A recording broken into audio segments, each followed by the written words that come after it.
Welcome again to Fantastical Truth. I am E. Stephen Burnett, the publisher of Lorehaven, and as we record this, it's getting a little uncertain out there in the wide world, folks. Jesus has not yet returned, so we can't make any promises that only Jesus can keep. But right now, we invite you to stop by our virtual living room here on Fantastical Truth. There is a wood fire on, we have burning candles, we have comfy chairs, we have plenty of bottled water, we have a generator, and of course, there's a fully stocked pantry of toilet paper and hand sanitizer and all the rest of it. And this is episode 8. How does pandemic fiction help us seek God's strength in scary times? And I'm Zackary Russell, but here at my FEMA camp, I go by Zach. We are here in a small room that is, as far as we know, completely virus-free. And of course, virus is all the talk of all the town, all the news, all of the comment sections, all the Twitters, all the social media universe.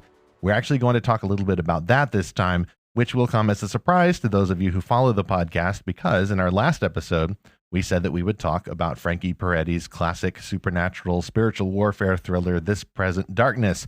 We're still going to do that. We have not forgotten that. It's too good a topic to pass up. We're going to do that in our next episode, we promise. But every time we pitch that next episode, there's a little bit of a hidden disclaimer in there. It's like, that's our topic that we've planned unless something big comes up. This is something big that came up. Zach, it's pandemic time. That's the word everyone's using. That's not hyperbole. Everyone's talking about it, and they all have their different angles, mostly the political angles and, of course, toilet paper joke angles. Lots of memes. We may actually have a few memes to share. I have a few favorites that I've tried to start and plenty that I've shared. Our angle, of course. Life is too short to not meme the apocalypse. Well, one of the memes I saw said, hey, we've always kind of subconsciously wondered if we had an apocalypse, are people just going to live tweet it? The answer is yes. Yes. That's the one thing that our end times fiction has not yet captured, is the fact that there would be hashtags for the mark of the beast, if that indeed is what Christians can expect in the end times. Everybody's got an angle on this one. Our angle on Fantastical Truth is everything we talk about somehow relates to that mission to find truth in fantastic stories and apply this truth to the real world that Jesus Christ calls us to serve. So we're going to talk about not just pandemic stories, but just the very theme, the very big idea that when Christians, in obedience to Jesus, while we're trying to be like Jesus, pursue and enjoy stories that are about hard issues like suffering and death, and specifically pandemics, and sometimes the darker matters of life, those stories can actually be used, we think, in our spiritual walk to help us prepare emotionally for just the sorts of situations that we and our neighbors find ourselves in right now. Yeah, speaking of prepare, if you're a prepper, I hope you enjoy this episode. Y2K preppers, this is your moment. Yeah. 20 years, 3.5 months later.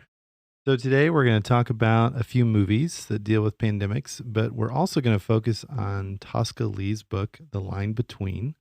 And there's a follow-up novel called A Single Light. And Stephen, is she working on a third? Is this part of a trilogy? No, I believe it's just 2 books. It's just a duology. That's it. Yes. Now we actually profiled The Line Between in it was the spring 2019 issue of Lorehaven. That was our featured book for that issue. You can get those free issues by subscribing for free to the email list at lorehaven.com.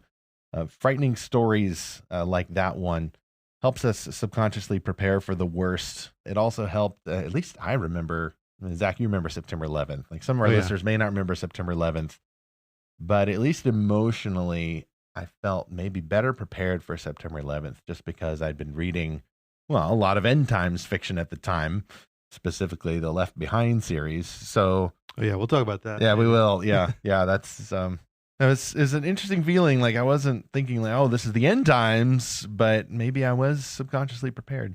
Yeah, well, this is going to be a really good discussion about how do disasters affect us emotionally, and how do disaster fiction or specifically pandemic fiction, how do those affect our emotions, our walk with God, and what we do? But, Stephen, I was thinking about the main thing that disasters seem to do is it's just the classic fight, flight, or freeze.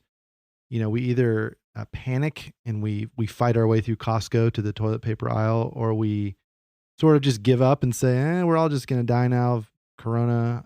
But in either case, it's really the same thing. It's just this like hyper independence, but as Christians, we're called to dependence on God and interdependence with his people. I won't get on my preacher box quite just yet, but that was kind of my big idea I came at this with.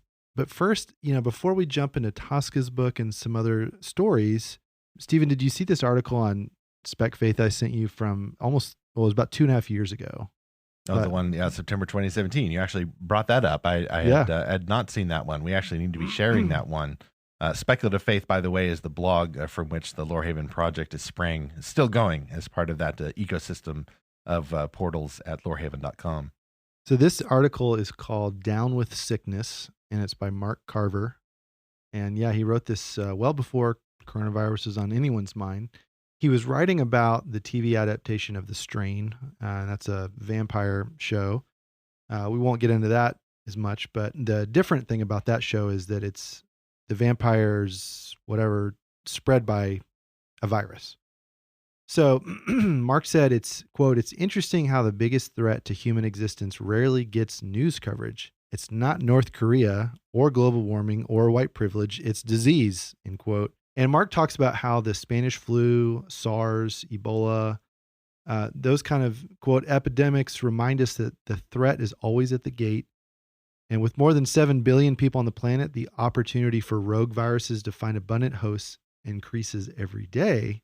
Stephen, right away, that makes me think, do you think that pandemic fiction, or just the fear of, I should say that just the fear of pandemics, do you think that's really a fear of like overpopulation? Because it's all about, person to person spreading. Because if we all lived in like little huts or, on big Texas ranches, I don't think we'd be worried about pandemics. Right. Well, if we all had the idyllic past, we all had self-contained systems. Everybody had a homestead, a chicken in every pot. Everyone has a garden and doesn't need electricity. Or, maybe the modern adaptation of that, everybody has a generator or solar panels, and we're all off the grid. And my theory about at least the common perception of overpopulation is it seems to be shared by those who do live in densely populated areas where their day-to-day experience is people everywhere. Even those who live in the suburbs or in medium to small size communities seem not to buy into the overpopulation idea as much because it's not something that explains their daily reality. Yeah. So it's more of like an urban story. They're not in a high rise with several different people on in their different rooms and on the same floor. And yet you notice that at least as we record this, most of the virus cases that have been reported are in those large metropolitan areas on the East or West Coast. Right. It's coming. I mean, it's going everywhere. At some point, everybody's probably going to be exposed. Yeah, that's a comforting thought. But it does start with the large cities, and there is a cultural divide between those metropolitan cities where everybody's kind of crammed in together, and more spread out areas like suburbia or rural areas. Speaking, of course, from our limited experience, admittedly, living in the United States. And by the way, Stephen, I've been looking at the statistics for this podcast just to take a tiny rabbit trail. I've noticed that there are people in London that are listening, people in Australia that are listening, and people in the UAE. That's the United Arab Emirates. Yeah. So if you're a listener, just in particular, those 3 areas, I would really be interested to know how the coronavirus is affecting you. And also just to say hi to us. I would love to say hi to you personally. So email us. And podcast@lorehaven.com. But anyway, I'll skip through the rest of Mark's article. This will be in the show notes. Mark really makes this point that a plague is something that we always think we're done with, but it's really God holding that back. But then we see in Revelation that the plague's really going to hit. And of course, there's been a lot of comparisons now to the book of Revelation. And, we had this conversation separately, but did Left Behind cover plagues? Barely. Like pestilence, well, I mean? You mean viral outbreaks? Yeah. It was one of the few things that happened in the margins of this End Times thriller series, mostly popular in the 90s by Tim LaHaye and Jerry B. Jenkins, the late Tim LaHaye, I should say. Lots of things in the Left Behind series, just partly because of the genre choices, the writing style choices that they made, and partly just because the tribulation, if you view it literally, is such a big thing to get through, even if you have 12 books to cover it. The viral outbreaks, which horse of the apocalypse is that? I forget. It may be the pale horse of death.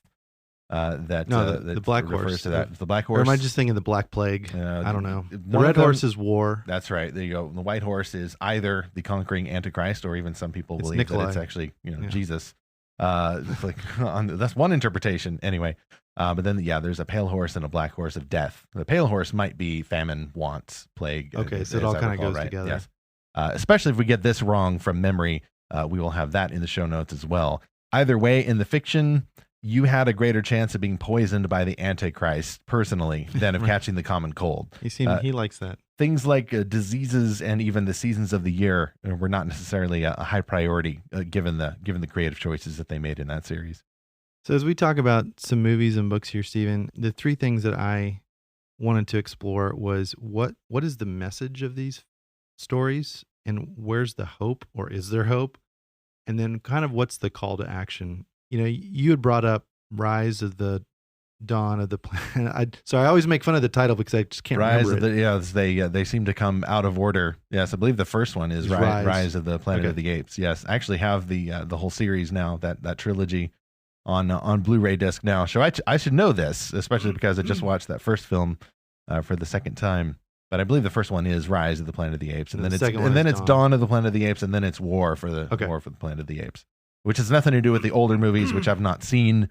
And yet I know, of course, at least the first one is a classic with Charlton Heston literally pounding sand in the Statue of Liberty and all. So what is interesting to you about this movie in terms of a pandemic story?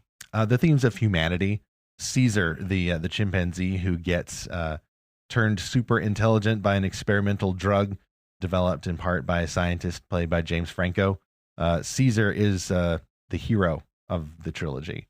As he becomes more human, you watch him. You don't just get told, but you watch him start to make these more human choices. Like even him struggling with morality, and how does one super intelligent chimpanzee becoming more human? Like how does he deal with being locked up, being treated like an animal, even though he's becoming more human? What sort of choices does he make in order to win other apes to his side? And then especially in the second and third films, there's a corresponding epidemic that is unleashed in the world when this drug, which is literally a virus, begins to affect humans, and it actually just gives them terrible, terrible disease. And you get full apocalyptic conditions, where society is breaking down and the electrical grid is breaking down, and you have struggling enclaves of humans trying to get by and fighting with each other, and the military's out there too. And all along, these colonies of apes are just trying to live a more normal, although definitely wilder existence in the forest. They're starting families, and they have their complex social structure. They're learning English words. And then in the second film especially, you have like a rival leader to the apes who is evil. I mean, he's just 100% a manipulator. He's a sociopath.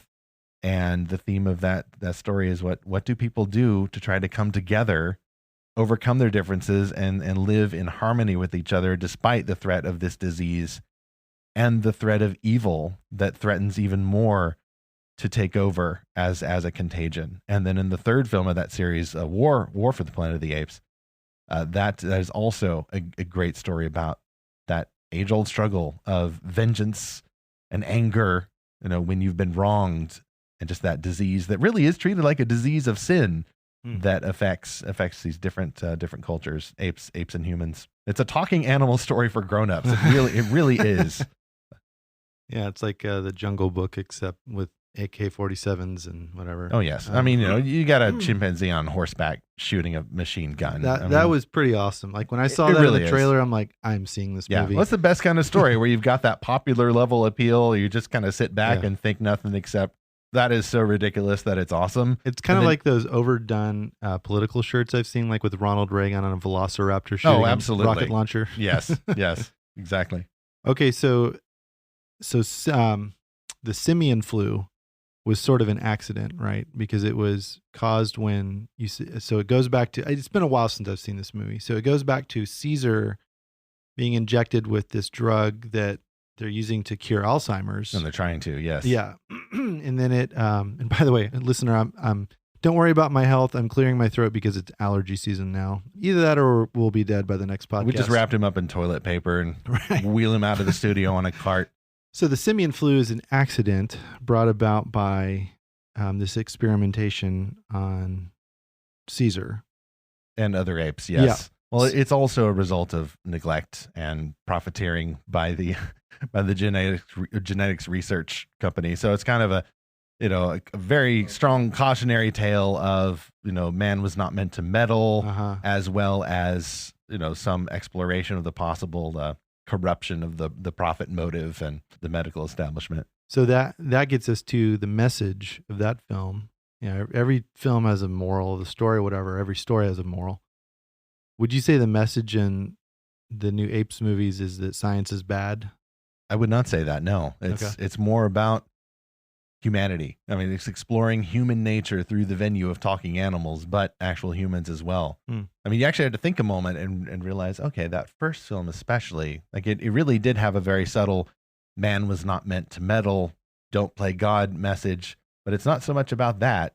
You can't really go back over that story. At least I've tried to find the holes, those moments where you're reading or watching a story and go, well, if only they had XYZ, then this all could have been avoided. Like, I think they close all those loops, to the point where even the bad guys are fairly sympathetic, and where you're watching Caesar make his choices, and you're never led to be angry at James Franco's character, right, who adopts him and raises him, and then is also forced to abandon him to like an ape refuge, which is basically prison for a super intelligent ape. Everybody is treated fairly sympathetically. I think that's what I liked about the movie so much, because I remember being really surprised at how much I engaged with it, because I'm like, I've already seen the Mark Wahlberg and the Charlton Heston Planet of the Apes. Well, that was Mark Wahlberg was the Tim Burton attempted remake in the early 2000s, right? I really wanted to like very well. By the way, it just wasn't happening. No, they took these seriously, and yet also would put an ape on a horse, firing a machine gun into the air. When we were pregnant with our son, my wife really liked the name Simian because of, I'm going to get this wrong, Luke 4, Simian that meets baby Jesus at the temple. I hadn't even thought of that rhyming. And I was like, I had just seen this movie and I'm like, we cannot name our son after the Simian flu. Well, then what happens when he gets the flu? Then he does have the Simian flu. Exactly. All right. Well, now let's get into our main topic, which is Tosca Lee's book, The Line Between. And why don't you give our listener a quick overview of this book? You said this was one of our cover issues for Lorehaven. It was, yes. This is about a young woman who is part of a small single mom family who joins a cult. And as the book opens, she is thrown out of the cult. You don't know why. Flashbacks explain why, as she is sent out into the world, very much a novice as to the ways of the world, because she's spent so many years in this. It's basically a doomsday prepper cult started by an eccentric millionaire. And it turns out that the plague now that is sweeping over the world, not a simian flu, not a coronavirus, but actually a dormant virus that had been locked away in permafrost in the Arctic for a long time, now is thawed out, and humans are not resistant to it because it had been away from humans for so many years. Anyway, the story is about Winter's journey to discover the source of this plague, and also her attempts to get over the brainwashing of the cult, which, of course, being a doomsday cult, is suddenly seeing all these doomsday predictions come true, even though they didn't specifically predict a virus, as far as I can remember. Basically turns into a road trip story and tale of survival. Lots of wintry conditions, as her name definitely has a double meaning there. And then it is continued in that second book. I really enjoyed this book. I like that it was a journey of faith as well as a physical journey, and obviously this biological doomsday journey.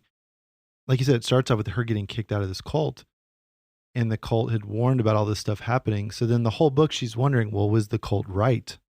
Was I wrong to want to leave this cult? And that is such a fascinating story. But at the same time, she's finding her own way to God. There's a passage I highlighted at the beginning of this book. It's where it's someone close to her that gets sick and dies. And someone says to Winter, the main character, Winter, listen to me. People get sick, period. It just happens. It's germs, not the devil or stress. God only knows how much of that she's endured in her life. End quote. I feel like that's the main struggle of Winter in this book of like, well, where does all this come from? Why is this happening? I mean, that's always the question we ask. Why is this happening? We've talked about the Simian Flu being sort of this accident. The line between it's a little more nefarious than that. For me, it's like that's what the message always comes down to is why is this happening? And I've seen so much chatter about coronavirus of people saying, oh, well, this was obviously a bioweapon that was unleashed on us. And the conspiracies are strong with this one, particularly when the unleashing of the virus from the nation of China was associated with some, very cliched elements like a secret lab, Communist Party cover-up. Some of that has a grain of truth.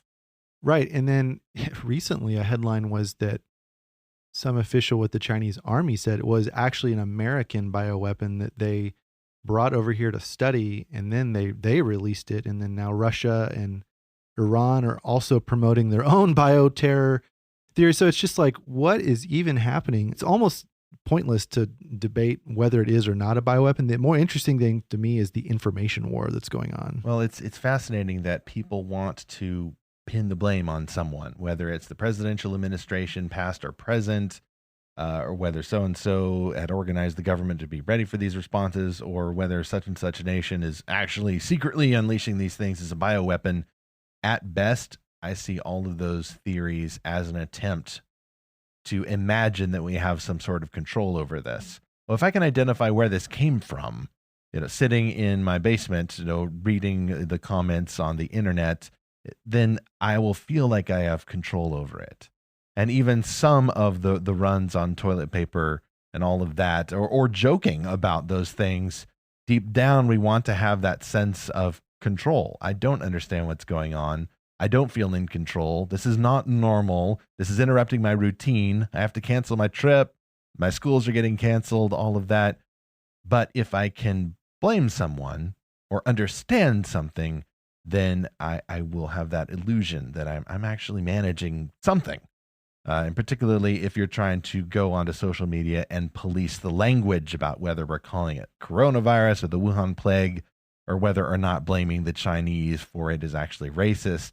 That too seems to me an attempt to grab for that illusion of control. And yet we don't have that. It's a promise that can't be fulfilled. Like, it's a fallen world. Christians understand this more than anyone. Genesis 3, God says that when Adam and Eve sinned, they not only fell spiritually and became spiritually dead, separated from God, but the whole universe now groans, the Apostle Paul writes in Romans 8. Groans as if in the pains of childbirth. Now, Paul promises that the universe is awaiting its redemption, just as Christ's people are awaiting our resurrection, our fully completed resurrection. But until that day, we have those thorns and thistles that God mentioned as part of the curse in Genesis 3. We have disease. Surely viruses would have existed in some form in a perfect world, but now they're weaponized just by the fact that there's a curse in effect. Jesus has died and resurrected to begin that recovery, starting with the inside of the human who becomes redeemed, who receives Jesus and is converted into becoming more like him through his sacrifice and resurrection.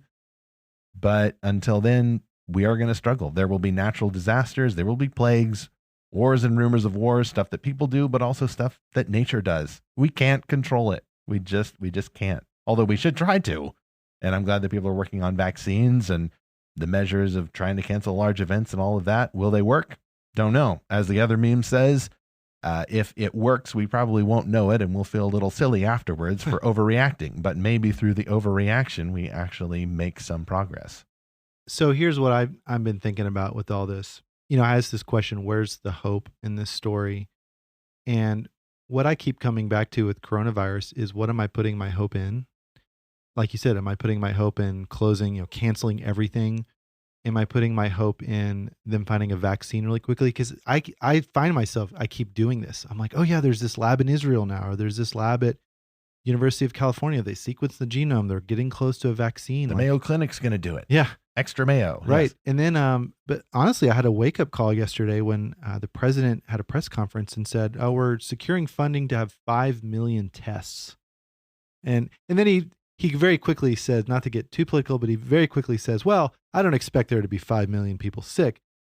But I just had to think, well, wait a minute, why do you need that many tests? And so, this is going to get a lot worse than we thought. And as a Christian, my hope has to be in something bigger than just, oh, this will be over quickly and life will get back to normal. What I really like about The Line Between is it doesn't, okay, this might be a mild spoiler, listener. So if you don't want any spoilers of any kind, if you're like my oldest daughter who hates any kind of spoilers, just go ahead and you have my permission, hit the 30-second skip button. You can quarantine yourself from spoilers, one could even say. Yes. Okay, so here we go. In The Line Between, there isn't a pretty bow put on a cure by page 100 or something. This drags out much longer than I thought it would. And I realized I've been conditioned by movies like the Will Smith movie, I Am Legend, where there is a cure that they find by the end of the 2 hours, that you're in this story world. And so many other movies and books and shows are like that. We're like, oh, it's just about finding the cure in, did we talk about the Dustin Hoffman movie Outbreak? No, not yet. No. Okay. Have you seen that? I have not seen that one. Okay, no. That's the one. I also haven't seen Contagion, and that's another title that's been brought about a lot. Okay, so this is actually a perfect segue. In Outbreak, it's all about finding this diseased monkey with Ebola. And the monkey is like the MacGuffin. So once they find the monkey, they find the cure. And it's kind of this weird, like, how did they find this one monkey? I don't know. But in Pandemic, by contrast, pretty much everyone just dies. And so, okay, mild spoiler, sorry. But those were like entirely different stories about outbreaks, where one is about, oh, it's just about finding the cure and everything's fine. The other one is like, no, everything's going to kind of go bad and then get worse. With The Line Between, it's sort of in the middle there. There is hope, but it's not necessarily in like an instant cure that makes everything go back to normal. So when you read this book, though, what did you feel like the hope or the message was? The hope is in holding on to your humanity and your faith, despite what's going on. And that does make it, almost, I would not say it's a dark story, because it's not a nihilistic story where there's no more virtue. Humanity is forever compromised. No one's good in this world. The story itself allows that hope to shine through, not just through practical measures, such as one person building a giant shelter, that's self-sustaining and has a lot of technology and generators and such, to live out the outbreak.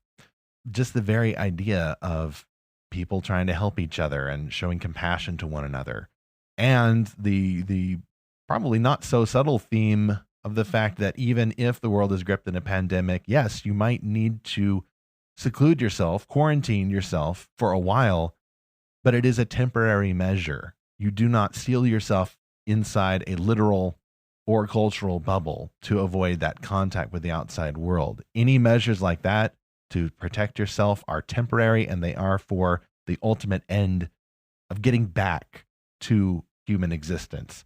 I'm actually a little bit frustrated, and I would not call myself an extrovert, but some of the memes I've seen frustrate me just a little bit when I see, hey, introverts, this is your time. We get to stay inside and play video games all day. There's no sports. Right. And I think, okay, I'm not the biggest sports fan in the world, which is to say, no, not at all. However, that is not the way that God has made us to operate. The times that we have to ourselves, even if we're introverts, to recharge, that is for the purpose of going back out and being community with other image bearers of God in our churches, in our schools, at the grocery, all of that.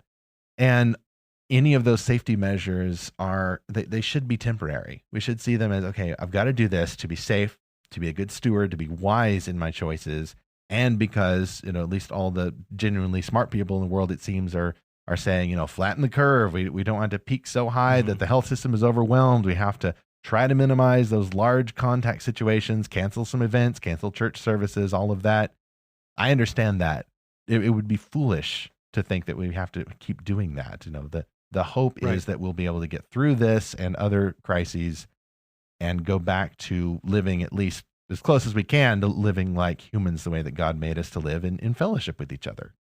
Those are some really great thoughts. I love that the book, The Line Between, really instilled a lot of that in you because, again, I've seen a lot more of these kind of doomsday movies maybe, and maybe that's not so great for my soul because... Especially not now. Yeah. Well, I mean, because, imagination is a good thing. Like, that's kind of our big thesis of this show.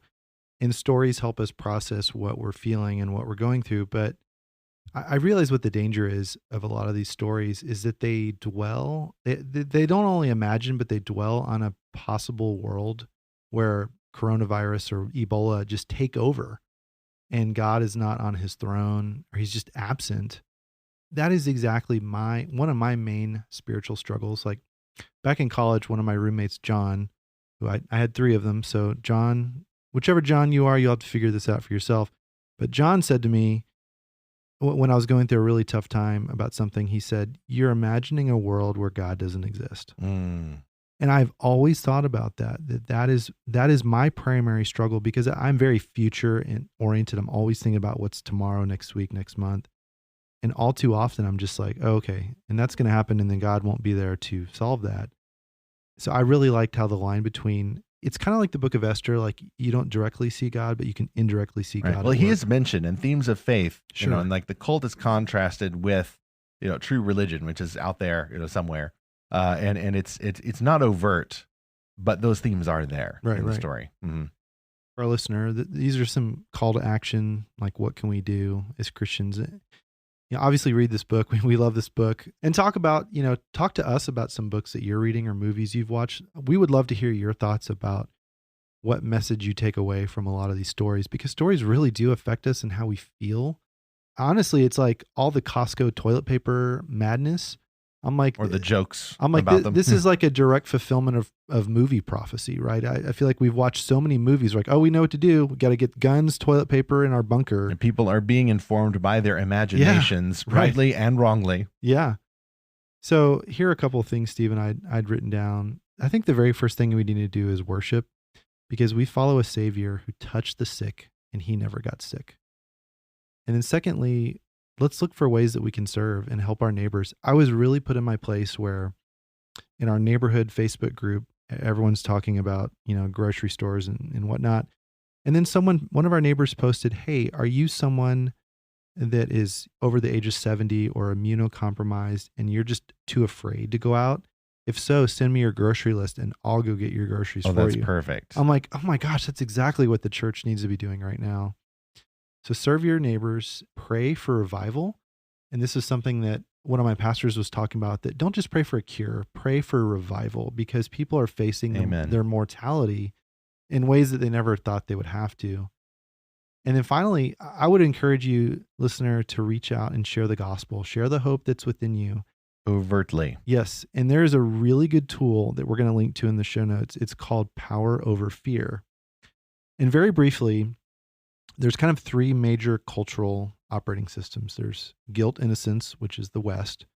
There's honor, shame, which is the East and the Middle East. And then there's a fear, power, which is a lot of sub-Saharan Africa and Southeast Asia and South America. And American politics. Yeah. And right. And, we're all a combination of all 3, because in the garden, Adam and Eve experienced fear, shame, and guilt.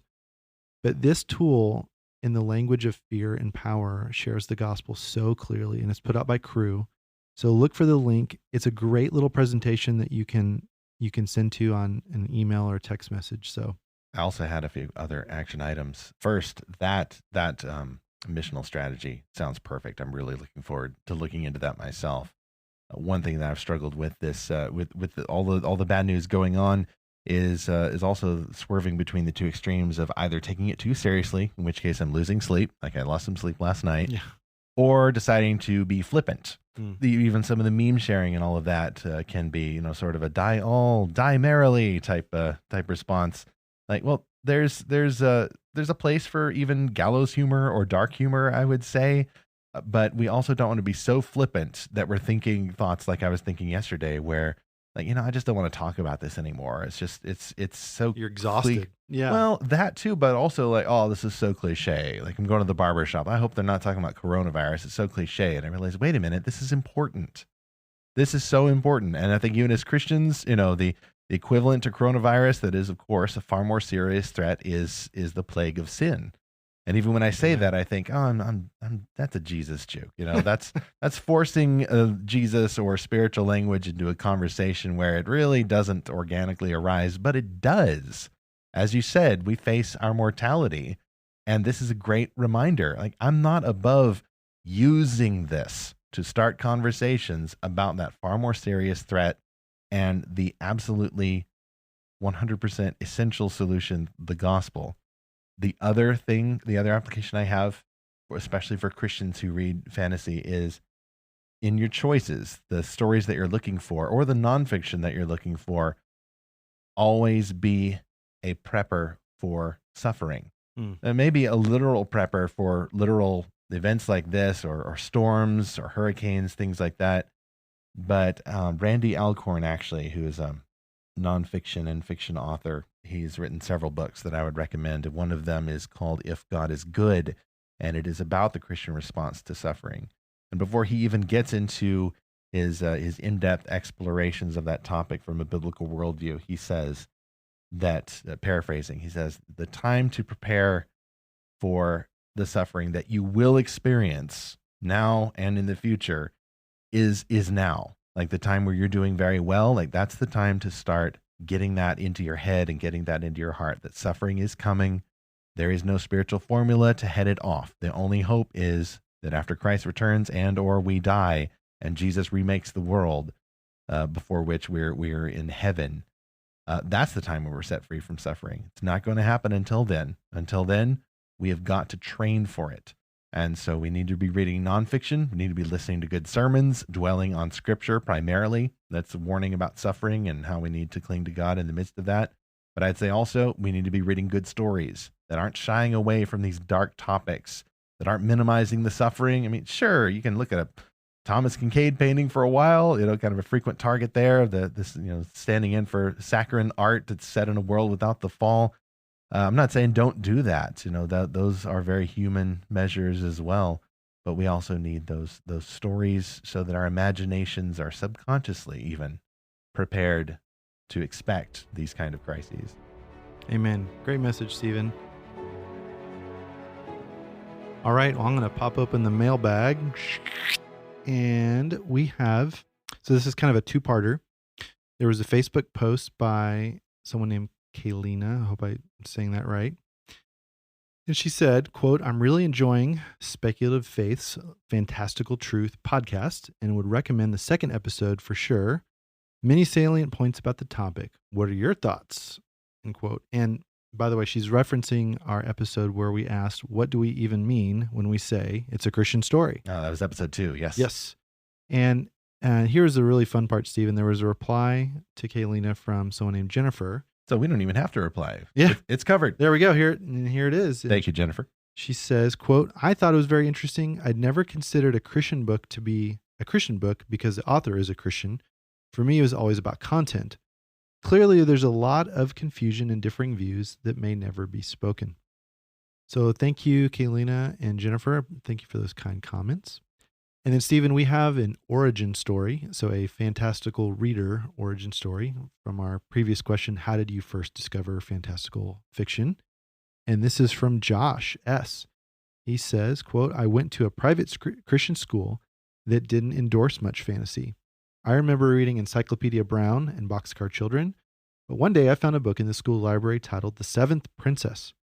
Don't judge based on the horrendous cover it is now, but the old cover is what drew me in. It was a little girl standing next to a dwarf, and they were being attacked by a giant eagle. It's a portal fantasy, and I remember loving the plot twists and magical world, end quote. So thank you, Josh, for sending that in. And to our listener, please tell us your fantastical origin reader story. You can send that to podcast@lorehaven.com. And I would say to Josh S. and anyone who maybe feels a little silly about the exact object or enchanted device that led them to embrace this world of fantasy, unless you actually sinned Don't be ashamed of that. There can be any kind of ridiculous object or ridiculous story that is used to jump into that amazing world. So this month at Lorehaven, we are releasing our next issue of the magazine. That is the spring 2020 issue. The cover story is Our Favorite Fantasy, in which we again set loose our volunteer review team. Amazing, well-read fantasy fans all.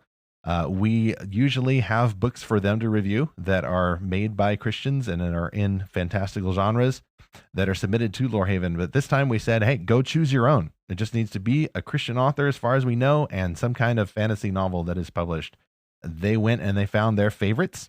One of those favorites is actually the one that Zach really are covering in our next podcast, the classic Frankie Peretti novel, This Present Darkness. We're going to be joined by Austin Gunderson, who's the review chief at Lorehaven. He's going to stop by and kind of reminisce with us about that book.